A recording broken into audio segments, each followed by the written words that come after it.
Tonight on an all-new 2020, Designing Women. 3 uncommon women, unlikely culprits. She planned a hit, she planned a heist, and she hooked up with her students. You were playing with fire. First, the fiancé, with a funny way of saying I do, caught on tape giggling, singing, all while hiring a hitman to do in her man. You really want to do this? Really? Did it never occur to you that this isn't normal? I know it sounds so bad. You think? Love you to death. And the bank teller, forced to strap on a bomb to rob her own bank. Just saying, please, please, please, I don't want to die. But is she the pawn or the queen? I'm gonna blow out. How the plan exploded in her face. Bank robbery, bomb, kidnapping. You got a trifecta there. Bombing out. Plus, just sentenced to a lot more than detention. A teacher with a marriage on the rocks, but an after-school special in full swing. How is it that it didn't somehow occur to you? This is wrong. This is a kid. Arrested for seducing students, not once, not twice, but 3 different times. Tonight, meet the new Designing Women. It sounds crazy. Here's David Muir. Tonight, a different way of looking at crime. We know that men are more commonly the perpetrators, but what happens when women are the real bad guys? Right here tonight, 3 unlikely culprits designing women caught playing with fire. The first woman you're about to see caught on tape plotting the murder of her own fiancé, hiring a hitman, describing the way she wants it done, right down to drawing the map to find him. Deborah Roberts tonight with the prison interview, defiant, saying this wasn't her design after all. But will you believe her? You really want to do this? Really? You sure? Jessica Strom's planning to give her beloved fiancé John a special present. A bullet in the head. Just walk directly in. Just close the door, open the door. No time to respond. That's it. Don't be fooled by the flirtatious laughter. This meeting is dead serious. So I said, you can have a taste of some nuggets number 1. She's talking about the man who's supposedly stolen her heart, John Shelfeffer, a former district attorney and now successful lawyer in the quaint town of Wausau, Wisconsin. A doting father of 3 children, John was divorced and looking for a second chance at love when he walked into this bar. She was young, vibrant, beautiful, all made up, behind the bar, and we just clicked. Nearly 20 years younger, the beautiful bartender was going through her own divorce while raising 2 children and studying, of all things, criminology. We just started talking and chatting, and I remember she laughed and she said, I never give my number out, but I'm going to give it to you.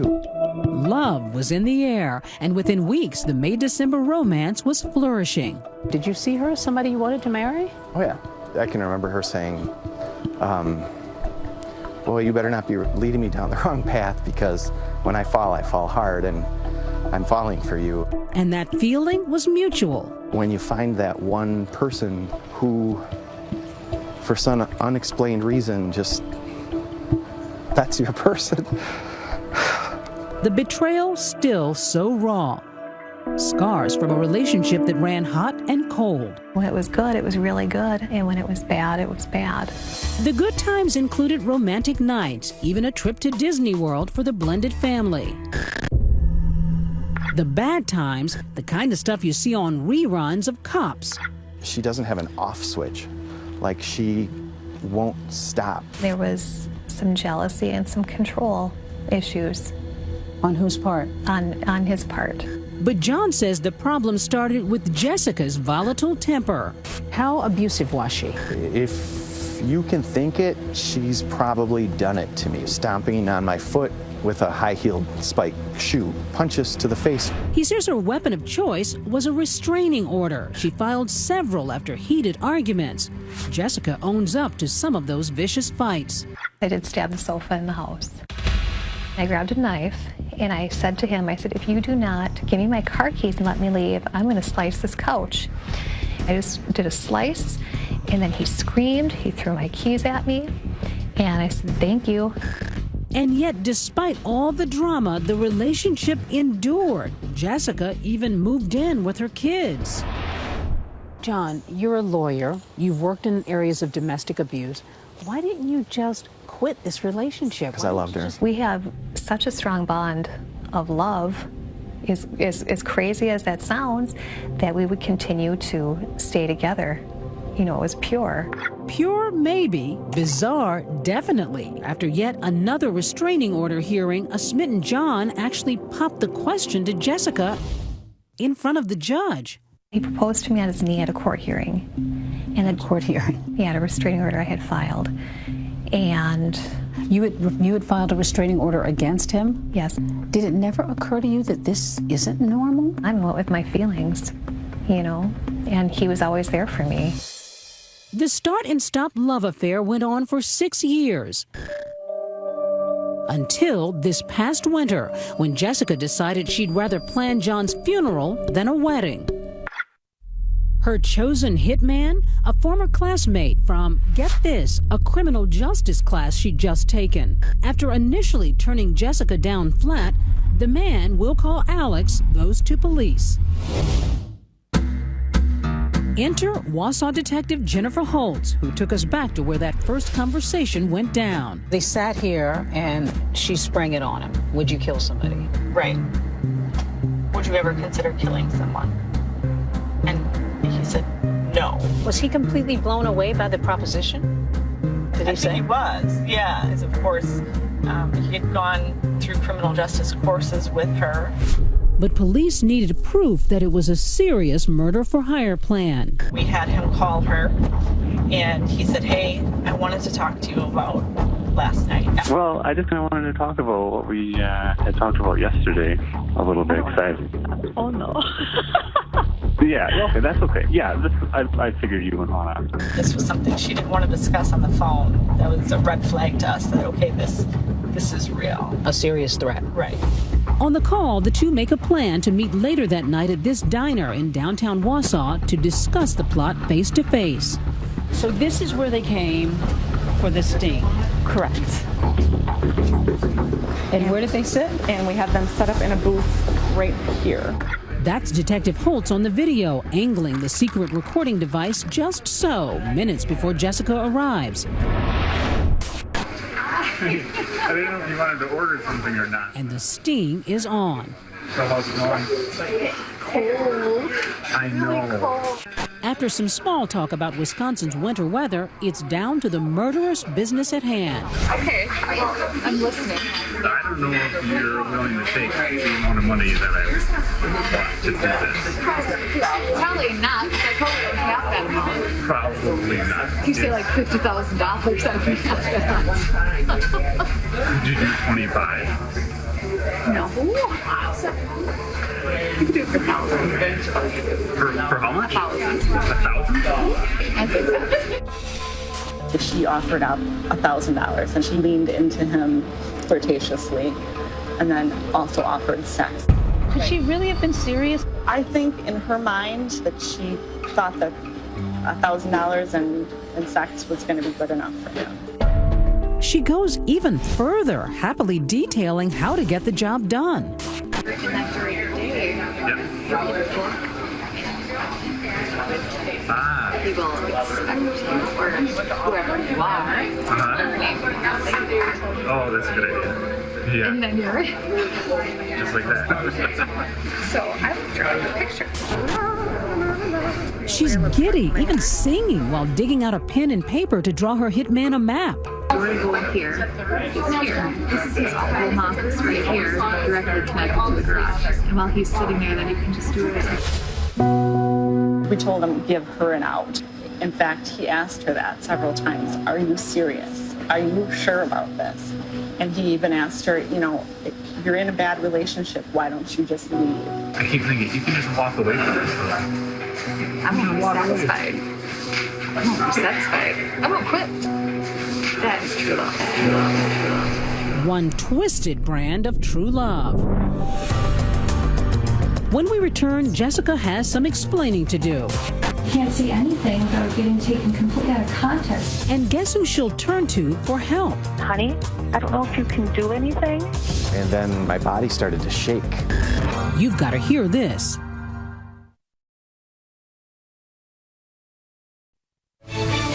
Designing Women continues. Once again, Deborah Roberts. In picturesque Wausau, Wisconsin, single mom Jessica Strom has just sealed a deadly deal, offering a 24-year-old former classmate $1,000 and the promise of sex to kill her fiancé, John Shelfeffer. Sounds so easy. Is that on? No. Is anything on you before it's like crazy? I had nothing else. Okay.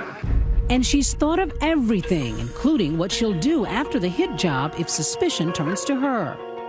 So when they go looking for someone who did this, they're going to be looking to locate you. Oh, yeah. And what are you going to say? Just... That's what, yeah.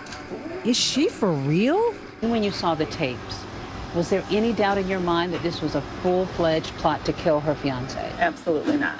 We watched it at our office, and we were all just completely floored by the context of the conversation and her demeanor. Detective Jennifer Holtz had seen enough and confronted Jessica at her house with her kids asleep upstairs. When the police showed up at your home, what did you make of that? I was half asleep on my couch. I had no idea they were there for that at all. It's 11:15 p.m. I have no makeup on, thanks. Did she think she was in trouble when you showed up? Initially, I don't believe so. I don't think it occurred to her that we had taped the entire conversation between her and Alex. I've been with John for 7 years, and he's done things to me, and I've done things to him too. But it's not like we want to literally kill each other. Well, you seem like a very smart girl, woman. Smart enough to realize that your entire conversation was recorded. Mm-hmm. And what you're telling me is not true. And when you learned that the conversation had been recorded? Then it came back to me that, oh, okay, this makes sense why they're here. But at the same time, it wasn't real that it was happening. Jessica tells investigators she thought the meeting with Alex was about something much more mundane than murder, saying she was hoping her tech-savvy former classmate could help her sort out Wi-Fi problems. I asked him, can you help me with this internet? And he's like, oh, sure. How did the idea of killing John even come into the conversation? He was frustrating me earlier that week. But I do know that I said something like, well, you could kill him if you wanted to. But I've seen the tape, and nowhere on there do you talk about the internet. It was all talked about before, and that's what I had believed. That's why I was meeting him for. So you're saying this was all a big misunderstanding? Yes, yes. Even though you offered money to someone, gave your fiancé's schedule, drew a map of his house. Yeah, he knew it wasn't serious. Certainly, you're not joking when you begin to draw maps and make comments about how now your fingerprints are on this map. Never. I love that man, and I would not kill him. No. But yet you're asking this guy to do it. I know, it sounds so bad. What did you think about the idea that she wanted to have you killed? At first, I didn't believe it. I thought it was a joke, and then my body started to shake. After he calmed down, John watched this video of his soulmate plotting to end his life. Take 3 minutes. What do you feel when you look at that tape of yourself? I feel taken advantage of. You feel taken advantage of? I feel taken advantage of. I Even really though do. you're the one who's leading him. He actually led to the conclusion of it all. He's carrying on the conversation. I'm just kind of nonchalantly laughing and singing. But to even come up with a price, $1,000 plus sex. That's nuts. To kill the man that you love? That's nuts. That's crazy. And, unfortunately, I'm sitting here as a product of that. Here, meaning the Marathon County Jail, where Jessica has been collecting her thoughts since that night police came knocking. Scared and alone behind bars, she reached out to the one person she knew would answer. I called John first, who's my first call. Honey? Why are you in jail? I'm in here because I said to somebody that I wanted to kill you. I said it as a total joke. I don't know if you can do anything. I don't know that it's in my place to help you. Okay, what can you recommend that I can do, honey? I'm not getting involved. I am staying out of it. You need to call your attorney. But these days, John's had a change of heart. Next day, she calls and says, you need to help me. This isn't real. And 6-7 months later, I come to the conclusion that is the truth. So you don't think she intended to have you killed? No. Though John may not have believed his life was ever on the line, a judge did. It's a serious crime. And last month, Jessica accepted a plea deal for solicitation to commit first-degree intentional homicide. That will keep her in prison for at least 3.5 years. At her sentencing hearing, she blamed who else but John. I stayed doing what I was always doing, trying to please John. John physically abused me. I'm afraid he will not leave me alone. Do you wish you hadn't planned John's I didn't murder? plan. I did not plan it at all. Never. I shouldn't have said those things. But after all the sex, lies, and that videotape, after all the 1,000 reasons why this affair should have ended long ago, the two ill-fated lovers still feel that spark. Do you still love John? Very much. Very, very much, with my whole heart. I do love Jessica to this day. Still? To this day. In spite of everything? Because I attribute her negative behaviors to mental illness. Do you still want to be with her in the future? I would say, yeah. And believe it or not, Jessica's also leaving that door open. And when you leave prison, will that relationship ever resume again? Probably not. Probably not. Yeah. Oh, that crazy thing called love. If you love someone in your heart, you know, how can you make those feelings go away? So do you believe this was all a joke? We're on Twitter. Use the hashtag ABC2020. And when we come back here tonight, another designing woman, a teacher with a confession on camera. She wasn't after just one student. Prosecutors say there were several. Next, the married teacher with designs on her students. Number of victims, 4. How did it go from just hello to more? And more is putting it mildly. Are there any other students? Hanging with Mrs. Cooper when Designing Women returns.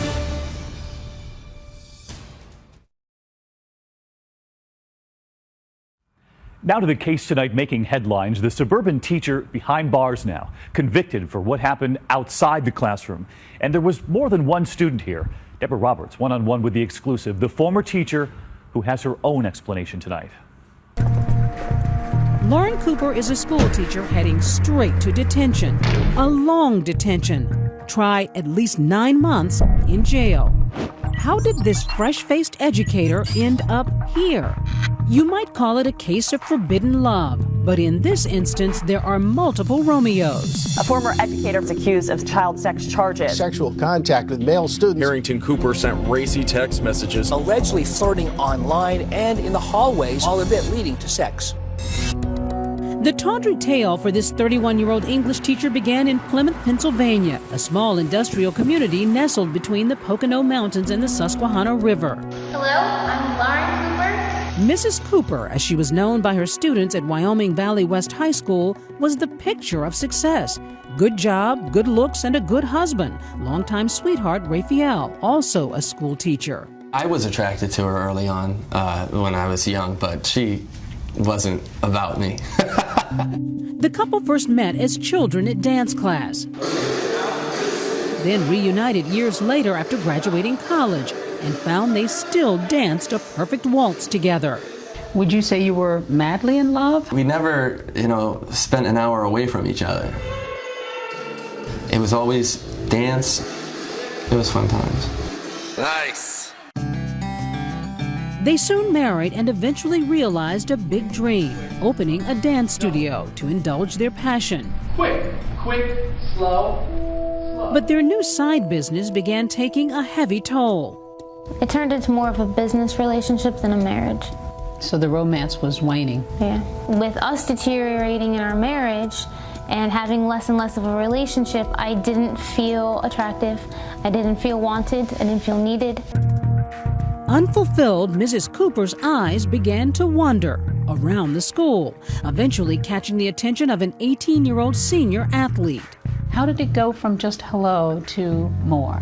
He was very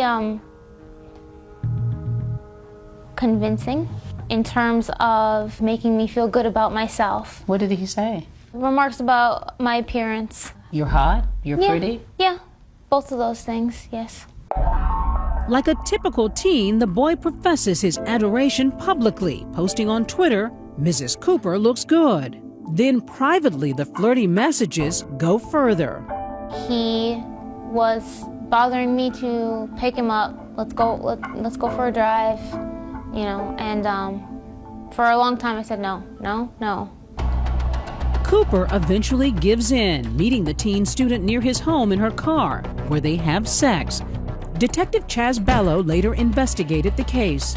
We're at the Dana Street Elementary School, which is one of the locations that Harrington Cooper brought victim number 1 to have a sexual relationship with. There's another one where they were in a church parking lot. The boy would later admit to at least 3 sexual encounters with Mrs. Cooper. It wasn't just a physical connection. What is it that an 18-year-old could do for you besides the physical? As crazy as this might sound to some people, he's very intelligent. I could have real conversations with him about real life issues. But how is it that it didn't somehow occur to you, this is wrong, this is a kid? It did, but it was hard to break away from it. But the bond would be short-lived as the whirlwind 6-day romance came to a screeching halt when the boy's parents found sexually explicit messages between him and the teacher. The stepmother was a wreck, absolute wreck. The school officer on duty, Gina Katowski, questioned the married teacher. And she told us everything that happened. She had had intercourse with him. Her demeanor was shocking to me. It was matter of fact. She couldn't believe that she was there. She didn't realize she did anything wrong. So when you were found out, what went through your mind? I thought, okay, I'm losing my job. It didn't hit me how big of a deal it was until I went to be fingerprinted mugshot at the police station and all the cameras were there. Lauren Cooper was caught. In Pennsylvania, teacher-student relations is a felony. Hours later, she was out on bail, but the next month, for the second time in less than a month. Arrested again this morning, charges of institutional sexual assault. Another victim had picked her up. They parked and made out and had some inappropriate touching. this time accused of sexual contact with an underage student, just 17 years old. There was another student. Allegedly. The reports that there was another boy that you had sex with. Yeah, not true. The initial boy was getting a lot of attention, and some other people wanted to be cool as well. So I think it was like a bandwagoning type thing. But police point to this text as proof that there was another relationship, with Mrs. Cooper writing, what 17-year-old doesn't want to have sex with his 31-year-old teacher? And my impression is that, from talking to the victim and Harrington Cooper, was that she was strictly just looking for affection. She was very aggressive, very straight to the point. When police learned of that encounter, Cooper was once again arrested and once again marched in front of those TV cameras. Lauren, are there any other students? Shame, guilt, embarrassment? All of that. And the hits just kept coming. They certainly did. Incredibly, just 3 weeks later, it's deja vu. 2 more students have come forward. More charges. Total of 4 male students. More boys, more accusations, more criminal charges. And while the English teacher's demeanor has gone from scared to defiant, her husband, Raphael, is just dumbfounded. When you heard that she had betrayed you with teenage boys, how do you respond to that? It was rough, you know, getting up every morning trying to even go to school and teach. And then I'm finding out, you know, in the middle of the day that my wife's being arrested again on another allegation. This third arrest involved 2 students, one 16, another 17, who claimed Cooper flashed her tattooed breast at them. But according to police, some of her actions were even more brazen, downright predatory, some might say. She not only was victimizing the students, I mean, she's using other students to hook her up with someone that she finds attractive or hot, as she would refer to it. This is a location where one of the victims was dropped off by another student to meet Harrington Cooper. A predator, a deviant, a pedophile, whatever it may be. Lauren's not that. Lauren is a really, really troubled, emotional person who had an insatiable need for attention. It's a problem she says she's working out with her husband. In the months since her arrest, the couple's turned to church and a spiritual rebirth, which they say is helping them heal. You will stay in this marriage? Absolutely. I don't want anybody else. I don't want to go anywhere else. I've had too many years built up with her and too many good memories.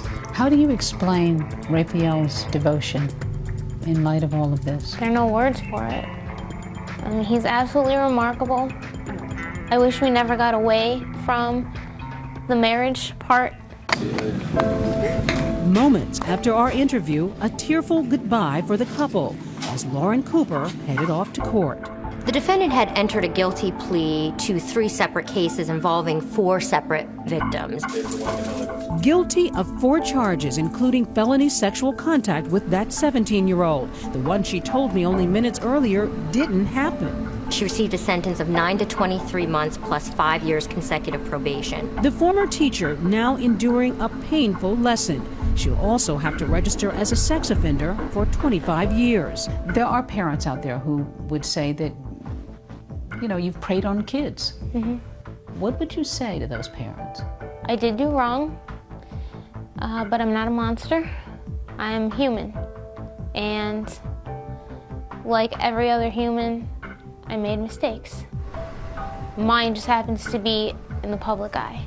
Her husband sticking by her side. So what do you make of it? Tweet us, use the hashtag ABC2020.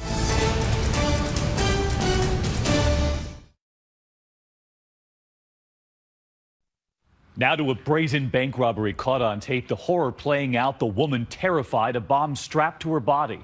But watch closely tonight as this unfolds. Who really designed this plan? Here's Jay Shadler. The sun's coming up over East Los Angeles, and a bank heist is going down. Breaking news out of East Los Angeles, kidnapping and robbery at a Bank of America. A longtime bank employee has been kidnapped, strapped with a bomb, and forced into robbing her own bank. Why have something strapped to me? Can you hurry? I'm so scared. We're coming, honey. I'm gonna blow out. Alerted, the LA bomb squad rolls out of its headquarters and heads to the bank on South Atlantic Boulevard. This would be the highest threat level because there's a person whose life is directly in danger. Bomb squad veterans Joseph Acevedo and Rob Harris. The entire street is shut down from one end to the other. There's helicopters, there's police cars. People were pushed way back. Is out for 2 bank robbers who strapped. Local reporter Rob Hayes is covering the heist for KABC. We're shooting from far. We had the chopper up, and we're just kind of waiting for this thing to play out. We have an innocent victim that's life's in danger. Our #1 priority is to get to that person. The victim is Aurora Barrera, an assistant manager for the bank and an LA native. At 8:20, with the bank still closed, surveillance cameras inside and out show Barrera carefully following the kidnapper's instructions, enlisting the help of the only other employee in the bank as she empties the vault and tosses 2 bags with $500,000 out the side door. At the very moment Aurora is dropping the bags out this bank door, a getaway car is pulling up on this side street. The robbers have timed this perfectly. We know that because one of the robbers spoke exclusively with 2020. It was like one of those moments where you have no control over your body. You're just in shock. It was just like money everywhere. Brian Perez has been recruited into this heist by his friend Richard Menchaca, who drove the first getaway car. Perez says the money is now transferred to his car to keep police off their trail. The handoff takes place at this car wash right around the corner from the bank. So he opened my door, and he pretty much threw all the money in the back of the car. You're sitting in a car wash, looking in the back seat. With over $500,000. Yeah. And he closes it up? Yeah. And then what?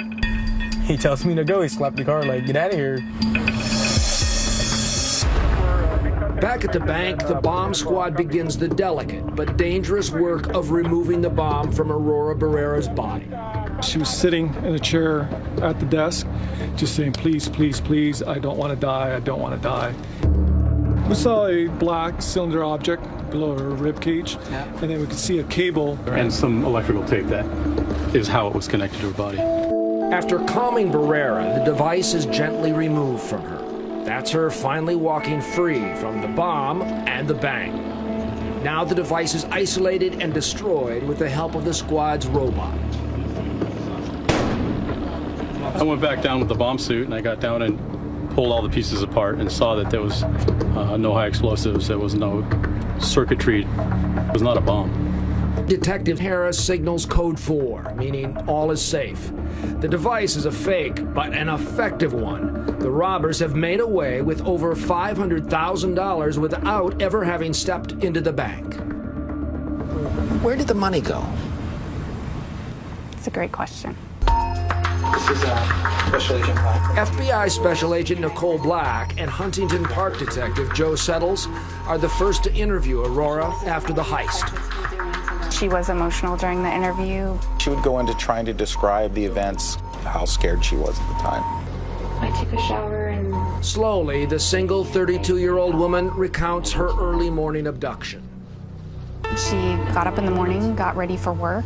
She went out to her garage as normal, and once she opened the garage, she was accosted by 2 black males. They told me that they've been following me, that they were at work, and that I better do everything that they tell me to do. Held at gunpoint and forced to tape some sort of device on her stomach. I need to strap it to myself. He gave me the tape. He put it around my waist and had some wires. I just saw wires and I'm scared. They gave me a backpack.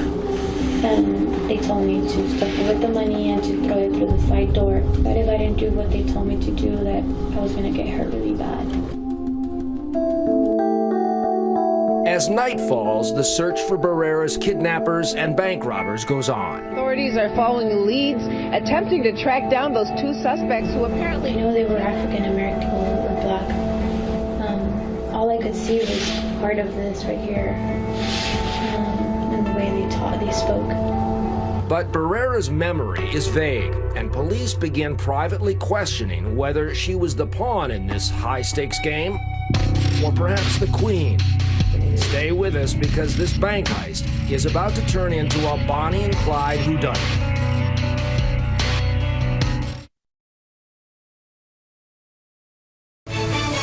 Once again, Jay Shadler and more designing women.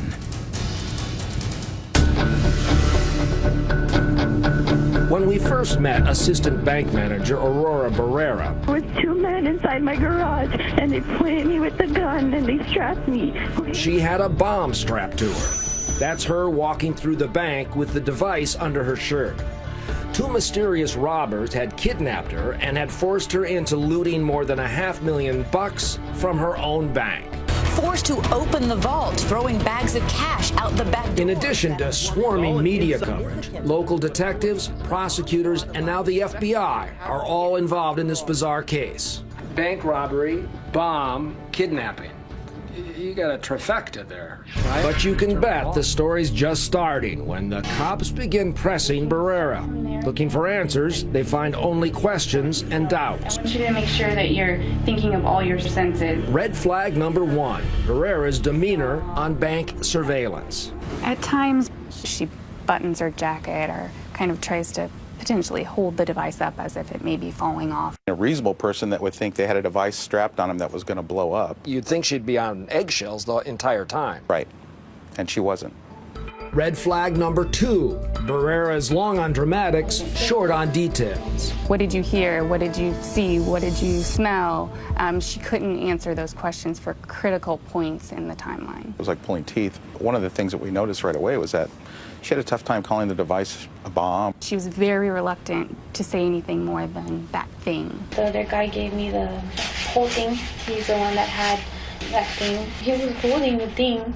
And the bomb, as we know, turned out to be a hoax, leading to red flag number 3. Okay, so you're kind of holding it in place with your right arm, and then putting some straps of tape there. Barrera says the electrical tape used to attach the device was torn with her own hands. The tape stretches when you try to tear it. Usually you need scissors to cut that sort of tape, which would create clean edges, and that seems to be the case in these photographs. And it would be very difficult to hold a device, hold a shirt up, tear or cut tape while being held at gunpoint. And finally, red flag number 4. When we stuffed the bag mostly with singles.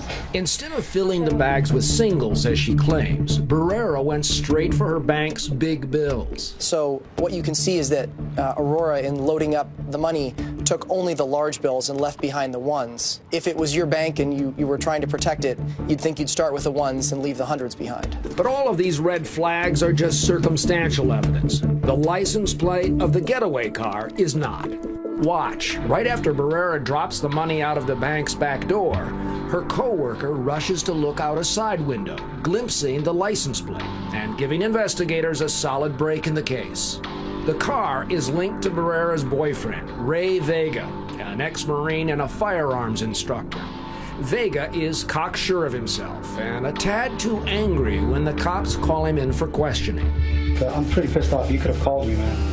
I got hooked in front of a bunch of people that respect me and that I respected. That's really jacked up. He was very agitated. He was angry at the fact that he was being investigated for being part of the robbery. I may be a man or a dirtbag, but I'm not a bank robber.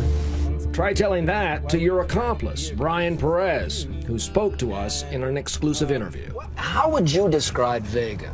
Intimidating guy. Vega just came off as like a James Bond kind of wannabe. You look into his eyes and you kind of realize that he might not be totally sane. Perez, who will later become one of the chief witnesses against both Vega and Barrera, laid out the whole heist to us while driving through the key East LA locations. Basic plan was he had a girlfriend that worked inside, was going to be a bomb on her chest. She was going to throw money outside of a door. Someone was supposed to pick it up and drive off with it. What did you think? Crazy.